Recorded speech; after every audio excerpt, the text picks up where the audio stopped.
Chapati is a flatbread that is made with 5 key ingredients. It's soft layered, flaky, and super delicious. But once in a while, you can add even more ingredients to make better chapatis. For example, today I'm going to be making carrot chapati, which is worth trying.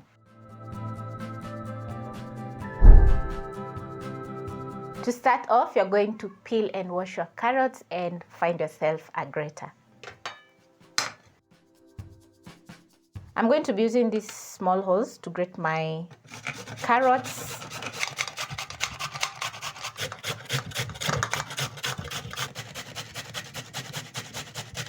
Done.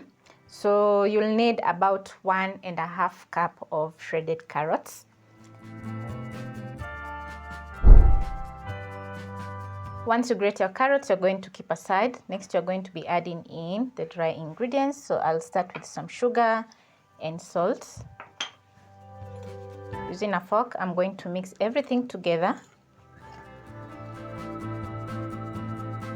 When combined, I'm going to add in my shredded carrots into the bowl.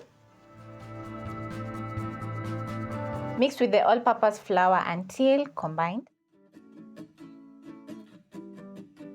Next, you're going to be adding in the wet ingredients.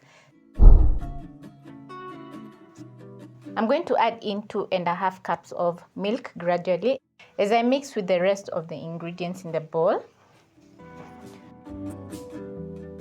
Adding in milk into the recipe is going to add some extra softness to the chapati. Hence, you're going to have very soft layered chapatis.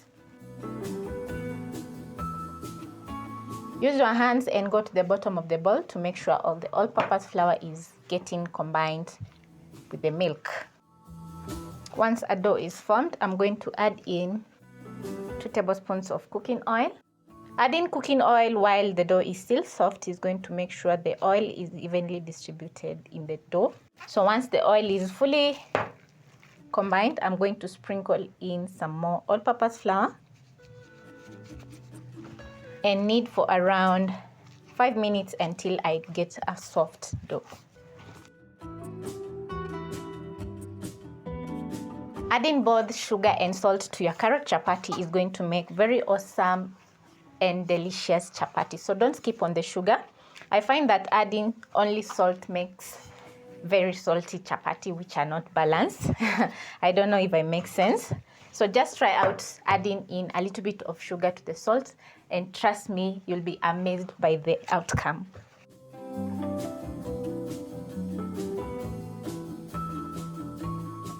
Once the dough is coming along nicely, I'm going to add in 1 tablespoon of more cooking oil onto the dough.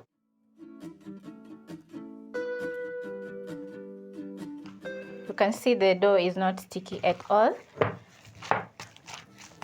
Always make sure that you knead the dough for around 8 to 10 minutes because the dough is going to get very soft and elastic and you're going to get awesome chapati. So once done, you're going to add in some cooking oil onto the dough, spread around. This is to stop the dough from drying out because I'm going to be resting my dough for around 15 minutes.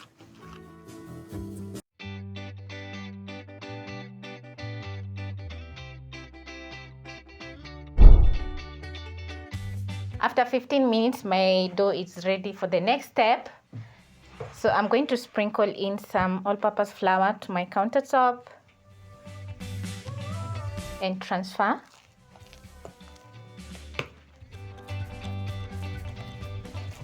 The dough is soft and elastic, as you can see. So I'm going to knead for around 3 minutes. Sprinkle in some more all-purpose flour. You'll notice that the dough has an orange hue color. That is from the carrots, and also you can spot the carrots in the dough. Kneading for an extra 3 minutes after resting the dough for 15 minutes is going to make the dough even more soft and elastic. At this point, I'm going to form a rod just like that. Then I'm going to cut my dough in half. I'm going to be working on one half. I'm going to roll this one, and as you can see, the dough is not sticky at all. So I'm going to place aside, and then I'm going to work on the other piece of dough. Sprinkle some more all-purpose flour on my countertop.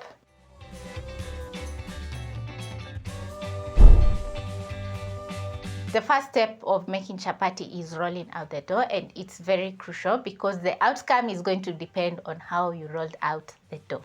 So always make sure that you follow the recipe and you're going to get awesome chapatis. Once done, I'm going to pick the next piece of dough. Make sure the dough is fully coated with the all-purpose flour because I don't want any sticking on my rolling pin or countertop. Next, I'm going to roll out in a big rectangle. I find that oiling your chapati this way is very fast, so it saves you time and you make more chapatis.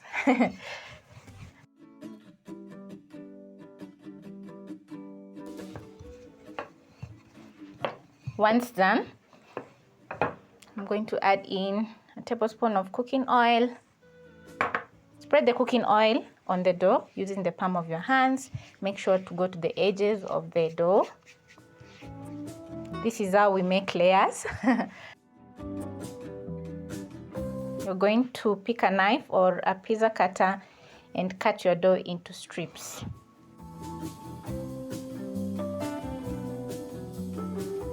Once done, you're going to pick one strip and roll into a rod-like shape, just like this.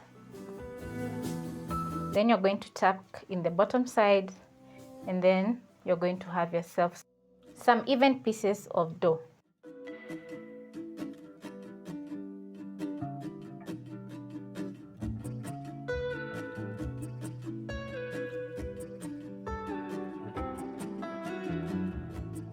So I have around 12 chapatis ready for the next step.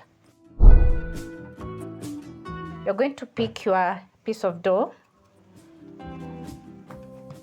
sprinkle in some all-purpose flour on your countertop. This is to make sure that the dough is not sticking.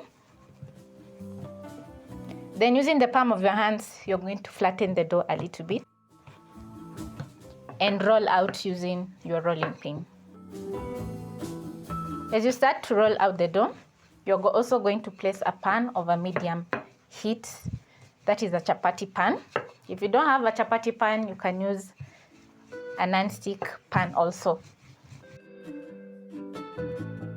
So I'm going to roll out the dough vertically and horizontally until I have a round shape.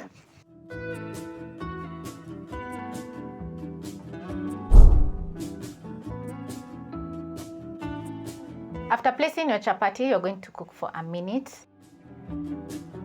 Then you're going to use a spatula or a spoon and flip the chapati so that the other side can cook.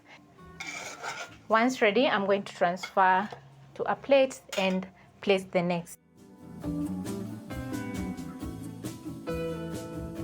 I find making chapatis very exciting because I'm used to making chapatis every week.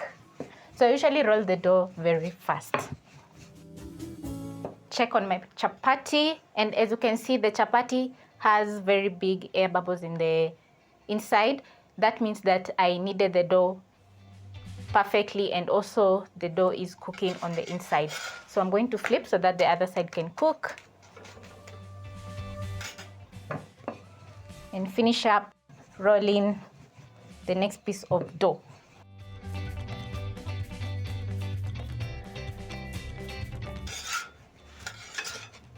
Transfer to a plate and place my next chapati. Once you notice the air pockets, you're going to check if the chapati is browning on the bottom side, and then you're going to flip and let the other side cook.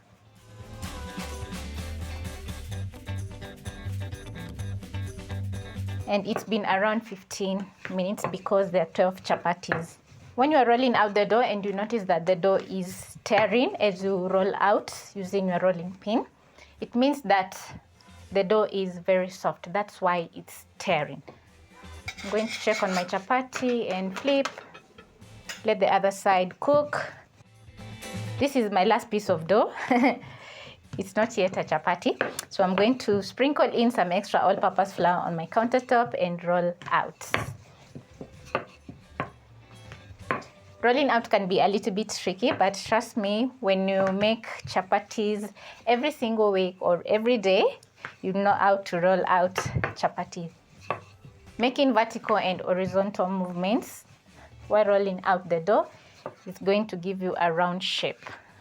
And most of you say that we don't eat the shape, hatukuli shape. We are eating the chapati. So yes, it doesn't matter if the chapati is round, but just try and make round chapatis.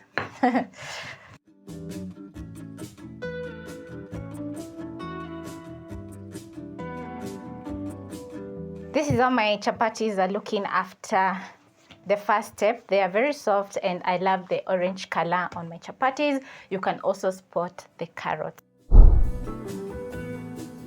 So the next step is to oil my chapatis. That is to add some very lovely golden spots on the chapati. So I have some cooking oil over here and my pan is already hot.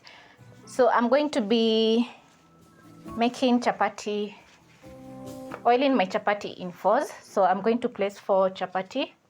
And over here I have a piece of paper because I don't want to burn my fingers.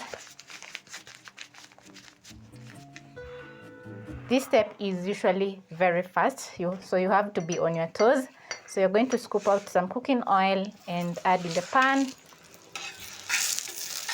Then you're going to spin the chapati around so that you can have those lovely golden brown spots. If your pan is too hot, the chapati is going to get very dark spots. But if your chapati is over medium heat and the pan is not too hot, you're going to get those lovely golden spots that everyone loves. So I'm going to flip.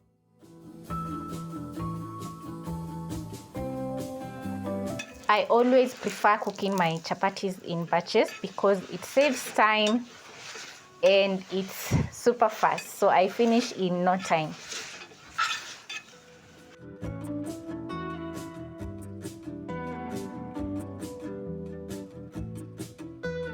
My chapati is ready, so I'm going to place aside.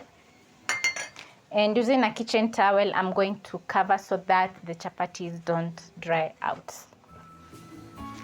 You can also place the chapatis in a hot pot.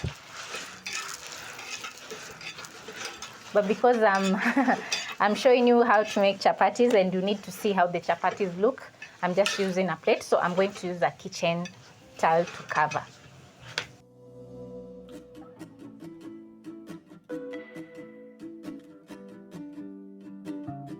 Most of you ask why the chapati is turning out like crepes. The reason is you rolled out the dough very thinly in the middle. So as you roll the dough, make sure to evenly distribute the dough as you roll using your rolling pin. This is how my carrot chapati is looking like. You can spot the carrots on the inside and also it's very soft. Check that out, super soft. I'm going to pick a few more on the bottom side. Very flexible, full of layers as you can see. Also my chapatis are not super oily. I don't like chapatis which are super oily. So this is how they're looking and they're cooked to perfection. This is worth trying and trust me, you're going to have some very good and awesome chapatis. You can notice how flaky the top is. Just check this out. Very nice.